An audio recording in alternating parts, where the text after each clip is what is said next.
Assalamualaikum warahmatullahi wabarakatuh. Semangat pagi dan salam sehat selalu untuk kita semua. Halo semuanya, kembali lagi bersama saya di channel AA Edukasi. Pada video kali ini kita akan mempelajari materi dari ilmu pengetahuan alam, khususnya untuk kelas 7 tingkat SLTP derajat pada semester 2. Dalam bab 2, interaksi makhluk hidup dengan lingkungan. Dalam submateri, pola interaksi manusia mempengaruhi ekosistem.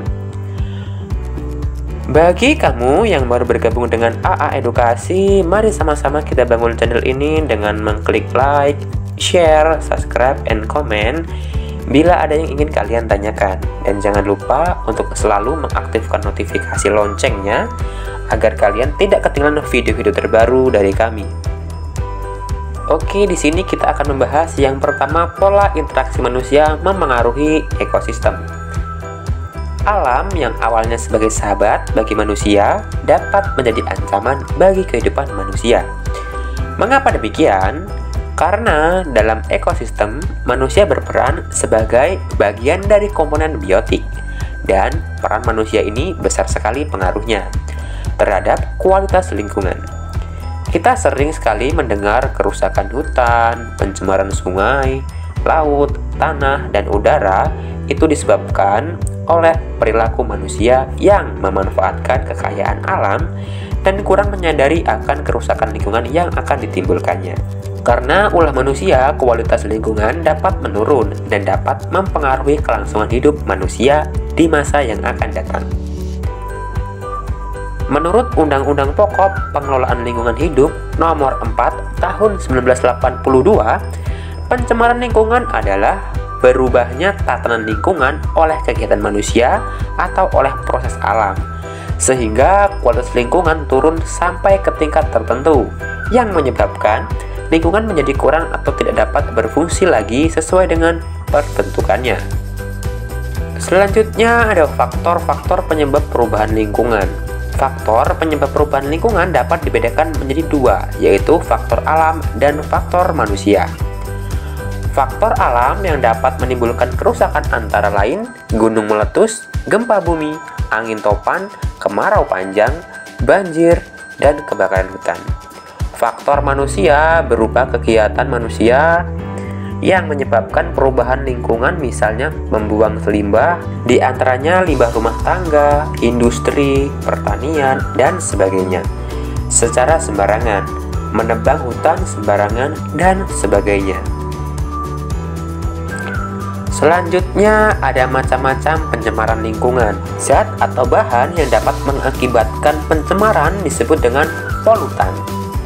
Polutan adalah suatu zat atau bahan yang kadarnya melebihi ambang batas serta berada pada waktu dan tempat yang tidak tepat, sehingga merupakan bahan pencemar lingkungan.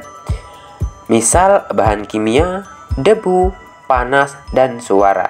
Syarat-syarat suatu zat disebut polutan bila keberadaannya dapat menyebabkan kerugian terhadap makhluk hidup karena jumlahnya melebihi normal, berada pada waktu yang tidak tepat, dan di tempat yang tidak tepat.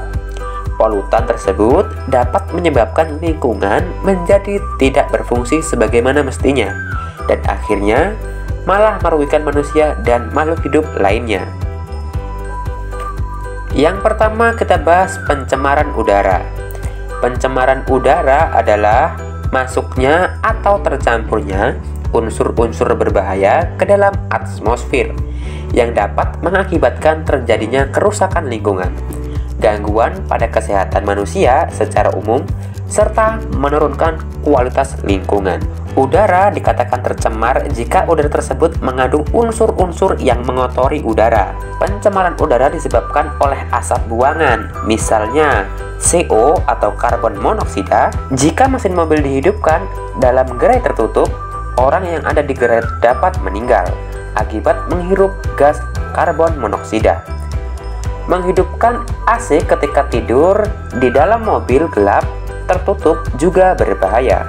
Akibat yang dapat ditimbulkan oleh pencemaran udara antara lain sebagai berikut. Yang pertama, terganggunya kesehatan manusia seperti batuk dan penyakit pernapasan. Yang kedua, rusaknya bangunan karena pelapukan, korosi atau karat pada logam, dan memudarnya warna cat. Yang kedua ada pencemaran air.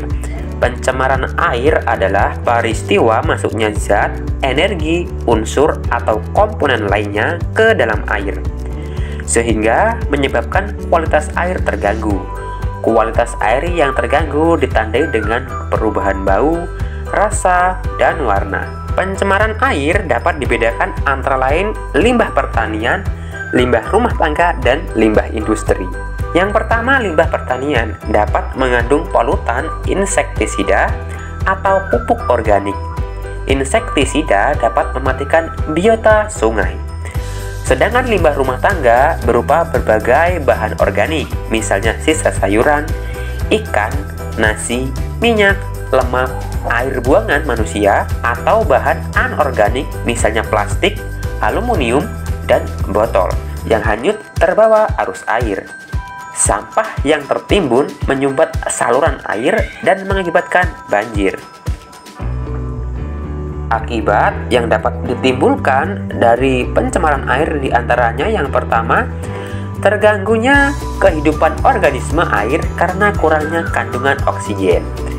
Yang kedua, terjadinya ledakan populasi ganggang atau tumbuhan air yang dapat berakibat kurang oksigen di perairan, yang dapat membunuh biota perairan dan terjadinya pendangkalan dasar perairan. Yang selanjutnya ada pencemaran tanah. Pencemaran tanah adalah keadaan di mana bahan kimia buatan manusia masuk dan mengubah lingkungan tanah alami.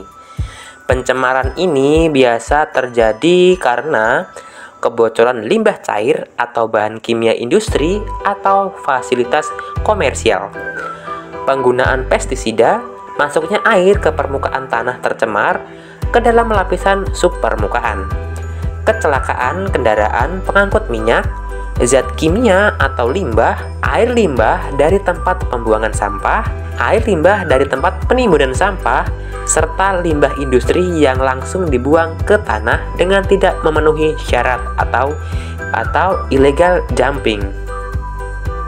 Selanjutnya ada beberapa contoh interaksi manusia mempengaruhi ekosistem. Yang pertama, penebangan hujan tropis di Indonesia dapat mempengaruhi ekosistem hutan dan mengakibatkan perubahan iklim global. Yang kedua, ada senjata nuklir. Uji coba senjata nuklir dapat mengakibatkan perubahan iklim global. Yang ketiga, ada pembakaran yang tidak sempurna dari kendaraan bermotor dan mesin-mesin industri atau kegiatan rumah tangga dapat menyebabkan terjadinya efek rumah kaca yang mengakibatkan pada pencairan es di kutub dan meningkatkan volume air di laut. Yang selanjutnya ada pembuangan limbah padat dan cair ke tanah dapat mengakibatkan pencemaran tanah yang berakibat pada rusaknya ekosistem tanah dan hilangnya kesuburan tanah. Yang selanjutnya ada pembuangan limbah padat dan cair ke air dapat mengakibatkan pencemaran air yang berakibat pada kerusakan ekosistem air dan menjadikan air tidak layak pakai.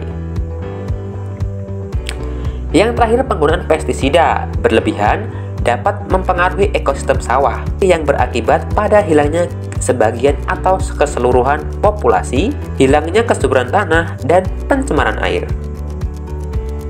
Nah, bagaimana usaha-usaha untuk mencegah pencemaran lingkungan?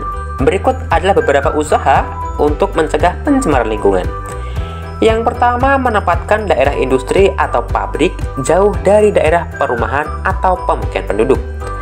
Yang kedua, membuang limbah industri diatur sehingga tidak mencemari lingkungan dan ekosistem. Yang ketiga, pengawasan terhadap penggunaan jenis-jenis pestisida dan zat kimia lain yang dapat menimbulkan pencemaran lingkungan. Yang keempat, memperluas gerakan penghijauan atau reboisasi. Yang kelima, tindakan tegas terhadap pelaku pencemaran lingkungan. Yang keenam, memberikan kesadaran terhadap masyarakat tentang arti lingkungan hidup, sehingga manusia lebih mencintai lingkungan hidupnya. Yang ketujuh, membuang sampah pada tempatnya. Yang kedelapan, penggunaan lahan yang ramah lingkungan. Nah, demikianlah materi yang dapat saya sampaikan dalam materi ilmu pengetahuan alam, yaitu dalam submateri pola interaksi manusia mempengaruhi ekosistem. Terima kasih, saya akhiri sampai di sini. Minta maaf jika ada kesalahan kata. Wassalamualaikum warahmatullahi wabarakatuh. Salam sehat selalu.